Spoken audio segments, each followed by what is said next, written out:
Hello, this is Matt Perlstein from eqforpeace.org. We are at the Positive Mental Health Symposium. We are working on how to deal with our mental health in more positive ways.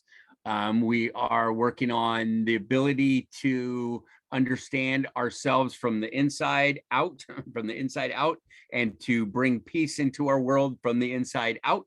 And we are trying to help people understand a whole side of themselves that they may not have known or met before, which is the emotion side, because we don't learn about it in schools. We didn't learn about it from our parents, and we don't work on it at work. So where are we supposed to learn this? So a lot of time, there's a lot of things going wrong in the world because people don't know how to deal with their emotions. And so we're trying to change that.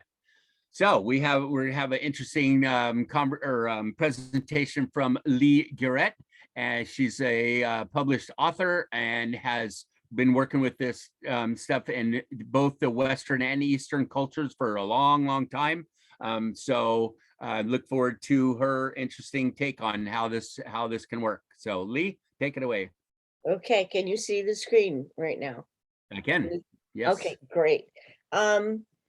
So the thing I'm going to talk about is the kind of energy that pervades all of nature.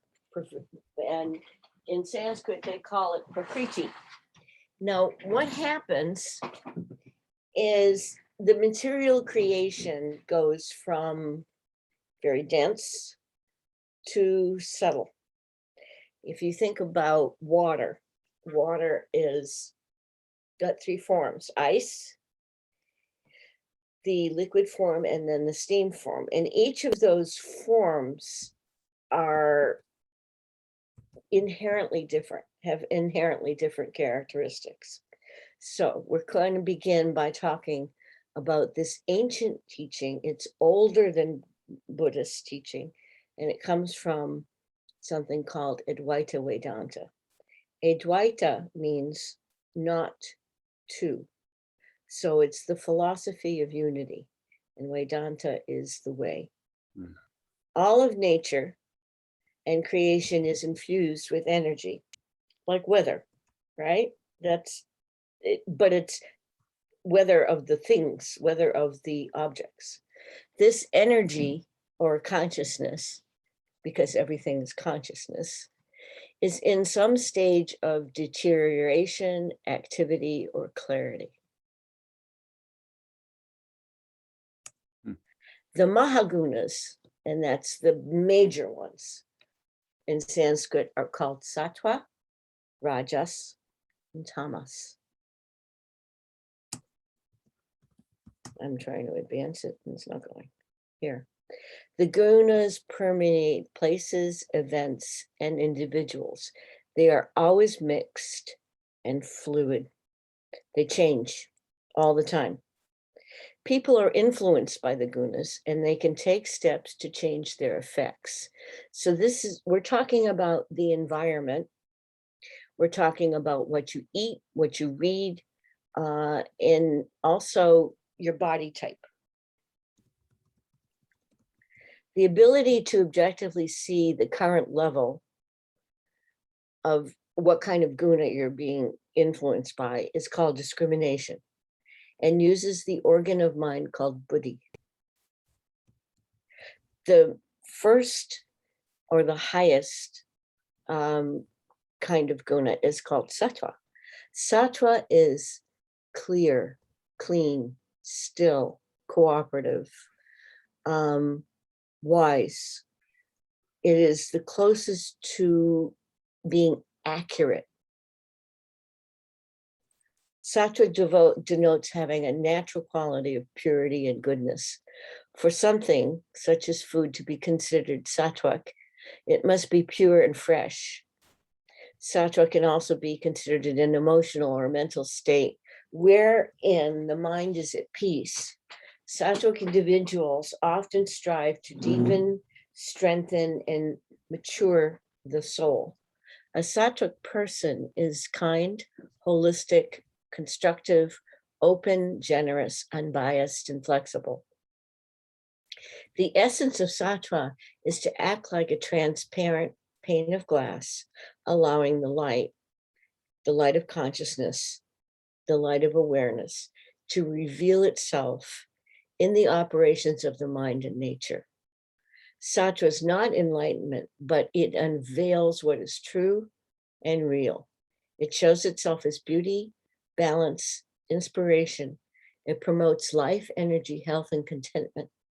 Cultivating sattva by making choices in life that elevate awareness and foster unselfish joy is the principal goal of yoga. Any comments about that?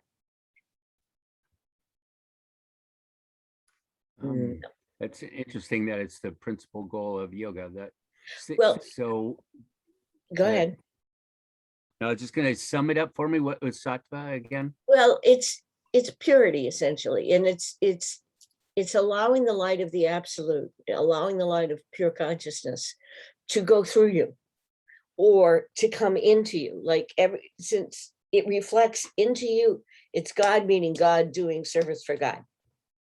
Basically, that's it. Wow. So that's not a good way to put it.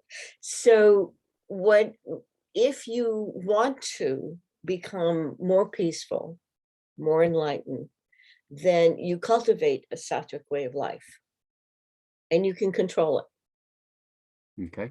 You can't control everything that happens to you, but you can control making your life more sattvic. Rajas is activity. Oh, by the way, I should mention that there's a positive aspect of each of the gunas.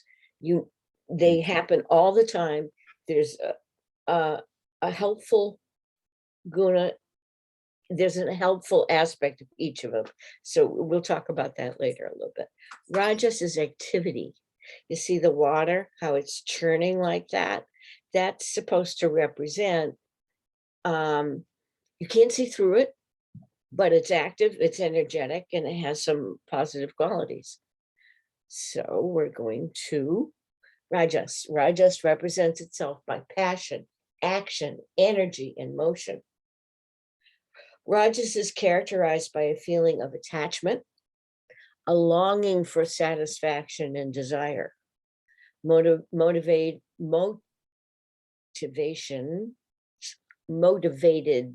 driven, growth-oriented, noisy, and rambunctious.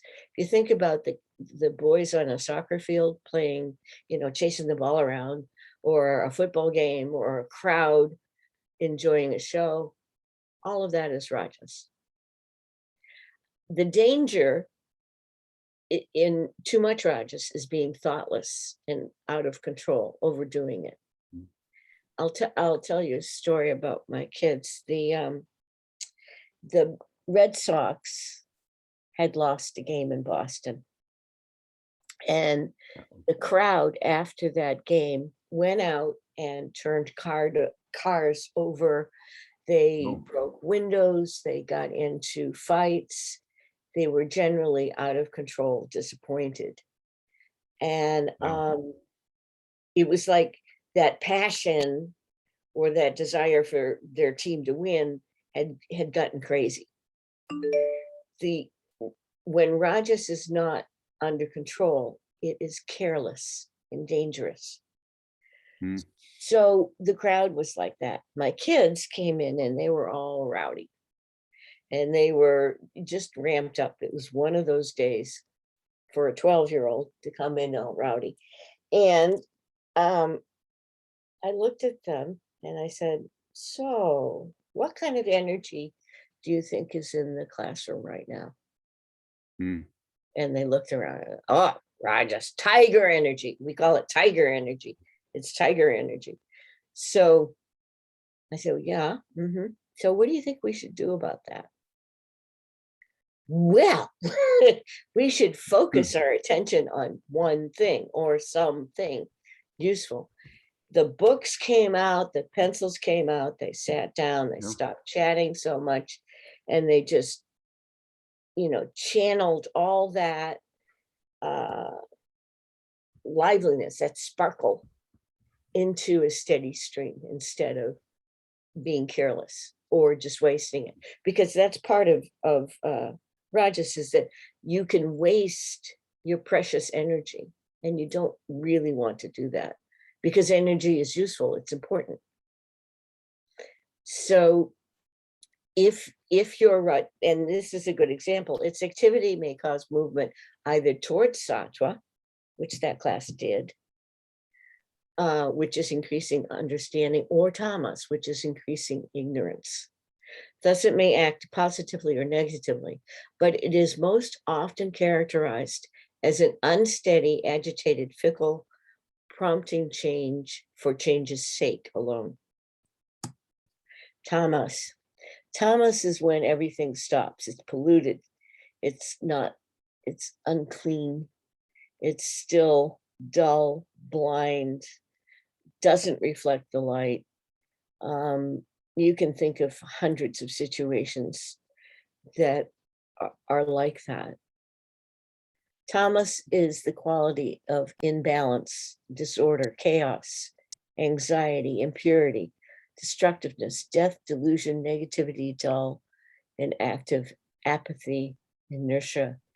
It's dullness and ignorance, and obscures the truth, obscures the light. Its nature is heavy and dense. It, however, is a positive thing when it steadies a situation, makes people get quieter, stiller. I mean, this is in a sleepy way, though. You need sleep, you need rest. So Tamas is one of those things. When organizations stop growing, that's Tamas.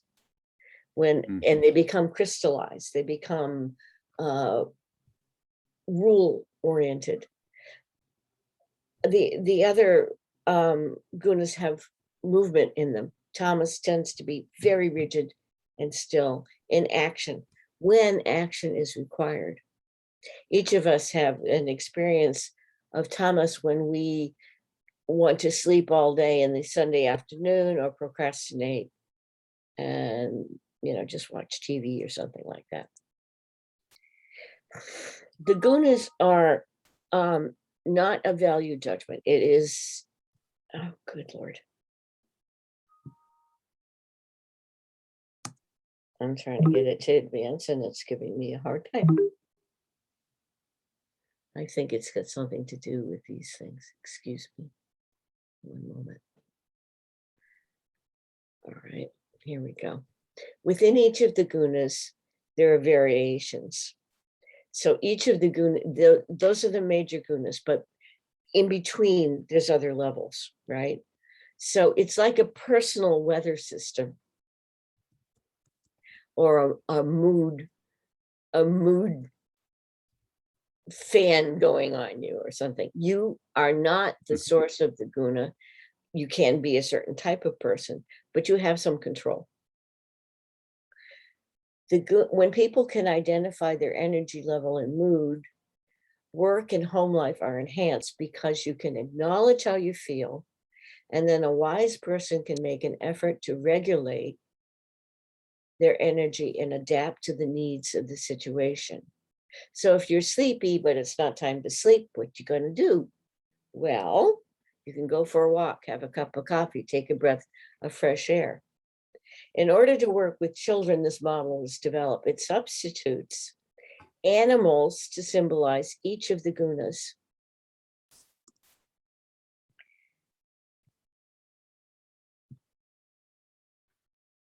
Each of the gunas was divided into 3 levels. On the next slide, take a moment to connect the animal with a particular kind of energy. So you take a look at this, and what kind of energy do you suppose a swan might represent? It's a metaphor, by the way. It's not. Well, yeah, swan is graceful and gentle and flowing and right. So what would it be? I don't know, but also they are paddling like crazy underneath the surface that you can't see. So yes, you're right. And that is, so there's activity below the surface, yeah. but I think it looks gorgeous, right? Mm. It's the Yep. Sattva. It's the symbol of Sattva. Hmm. What do you think a squirrel would represent? Fast, cunning, Quick, right? always going, working on stuff, trying to collect, Yeah, um, a little bit very attentive. flaky. Yeah, a little flaky, Yeah. right? Okay. How about tiger? Hmm. Tiger energy. What would that be? Like That's you were saying about those guys coming in from the ball game. yes, right. So it's tiger energy tends to be full of desire and passion. Oh, okay. Okay. And what have we got here? We're at the end here. I'm going to go back. So this was the top level under Sattva. I have the symbol of a swan, an elephant, and a seal. So the swan's motto, these are mottos or aphorisms. It's the work that matters, because a swan understands other people, blends ideas, is skillfully accepts the needs of others, is generous, says little but powerfully, confident but does not show off. An elephant, his saying or her saying is the joy of participating. The seal is, this is my lucky day. You can just picture that if you've ever been in a classroom full of kids, this is happening. I promise you, some of this is happening. Different kids tend to do different behaviors. A tiger is, let's get it done, full steam ahead. Okay, we're going to be creative, cheerful. But if you get in my way, I'm going to sulk. I'll be cooperative. I'll join a team, but I don't want to be held up. I may leave something unfinished, but I'm still going to be passionately involved. The squirrel is the saying is, we do it this way. So they may have conflicting desires, be impatient. They may be attached to a personal system. They want to be noticed. The parrot, I'm as cool as you. They get angry, as cool as you. They get angry if they're interrupted. Their opinionated, passionate, resentful if thwarted, wants to be cool. This is the kid that wants to be desperately popular, right? Easily overwhelmed. The next slide is the lower level. The penguin is the highest level of the Tamas. As long as I belong. You may have met children who will go along with the crowd. They're fairly quiet, but they really want to be a part of the thing, but it's kind of a negative. They complain a lot. They follow the leader. They think popular means good. They're not really analyzing stuff. The lower than that would be a walrus symbol. Don't bother me. Shame or pride. I'm there's this dichotomy. They are unworthy or gloating. They're jealous, angry, crabby, selfish, resentful. They blame others. This is getting really low. You're in a bad mood. Distort reality by making it harsher than true. Negative framing. The sloth, nobody cares about me. No. And sluggish, dull, refuses to try, hopeless, depressed. And this is the key thing, unable to accept that an effort would improve the situation. It's the kid that's given up. They're unable to see solutions. That's really Tamasic. Now, none of these states are permanent. They're not necessarily the end of the story. It's just a mood. It's something that's going on at the time. This chart is the one that includes all of those levels, and I'm going to make available for anybody who wants it a poster that has this will be one side of it, and then the back of it will have the descriptions and I'll have little animal pictures on it. Just Cool. for a class, it's for a reference, because teachers sometimes need a way for the kids to explain how they're feeling and possible solutions. So I did this bit, and I wanted you to also know that the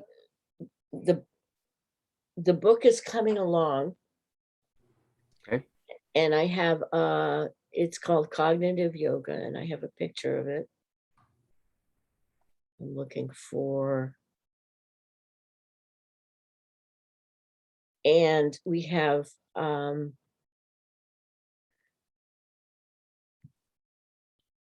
please, here it is. Cognitive Yoga, Mindful Strategies for Teachers. I've updated this. It's available on Kindle and Amazon. It should be out in about 3 weeks, and it's going to include lots and lots of new information and lesson plans and ideas about what to do for kids who are struggling and having mental health challenges. Because because one of the things that happens is if you want to do something for your mental health, like our lady before who was talking about breathing, you have to practice those techniques before you're in a crisis,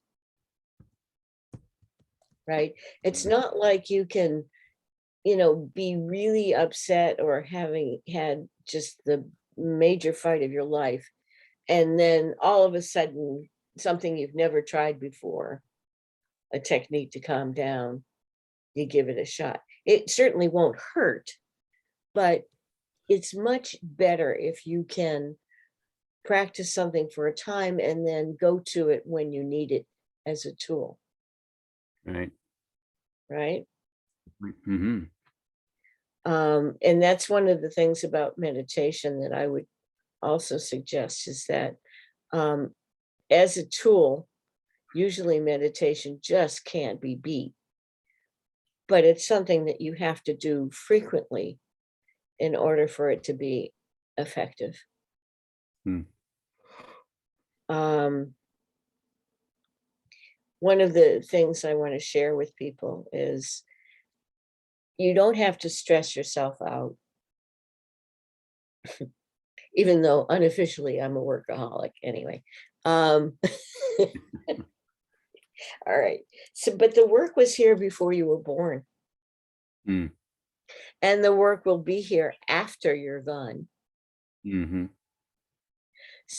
So the only thing that matters is the heart of how you do it.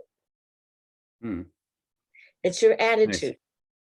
The thing that is actually worth looking at is your attitude about the work. Capiche? Yeah. I'm writing what you said. The work was here before you were born, and it will be here after you're gone. Yeah. Yep. That's good. What matters is our attitude and what we bring to it. What you bring to it, the heart of how you do it.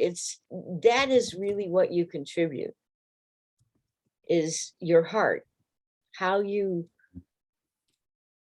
how you behave, how you think, how you treat other people is the point. Presentation. Okay. Right, Doc? Can I hear you? Yeah. I also have something called Comforts for Peace. And I wanted to show you, this is also, I'm just looking for them. Look at the mess. Oh my gosh. Anyway. I was trying to get this all organized before, but I just couldn't get my act together. Bring comfort everywhere. You guys see that? Yeah. And this is cognitive yoga. Their book is, there's a website on Facebook, and I can do talent and temperament and aptitude assessments if anyone is interested.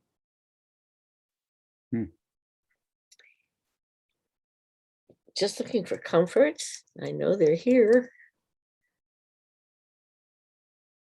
Almost. I've got to find them. I don't know why they're not.